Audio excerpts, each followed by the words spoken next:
தேவதை போன்ற மனைவி கிடைக்க வேண்டும் என்பதை தாண்டி, கிடைத்த மனைவியை தேவதை போன்று பார்த்து கொள்பவனே உண்மையான ஆண். விலை மதிப்பில்லாத அன்பை எல்லா இடத்திலும் கொட்டாதீர்கள்.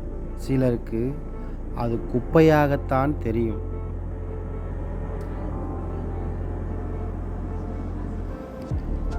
ஐந்து நிமிடமாவது பேச மாட்டாரா என்பது பல மனைவிகளின் ஏக்கம். 5 நிமிடமாவது பேசாமல் இருக்க மாட்டாளா என்பது பல கணவர்களின் ஏக்கம். தந்தைக்கும் கடவுளுக்கும் சிறு வித்தியாசம்தான்.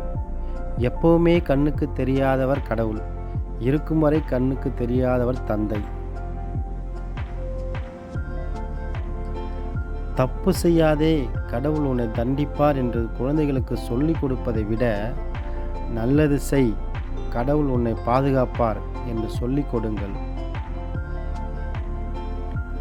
கடவுள் வரமெல்லாம் தரமாட்டார், சந்தர்ப்பம்தான் தருவார்.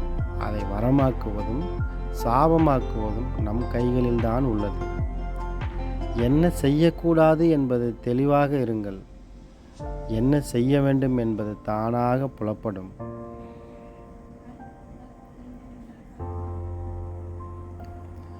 கிண்டல் கேலி பேசி திட்டி முறைத்துச் சென்றாலும் வாழ்வில் உயரம் தொடும் வழியை மட்டுமே கற்றுக் கொடுக்கும் பழி வாங்க தெரியாத பட்டாம்பூச்சிகள் ஆசிரியர்கள். தெரியாத வேடம் போடாதீர்கள். கலைக்கும் போது கஷ்டப்படுவீர்கள்.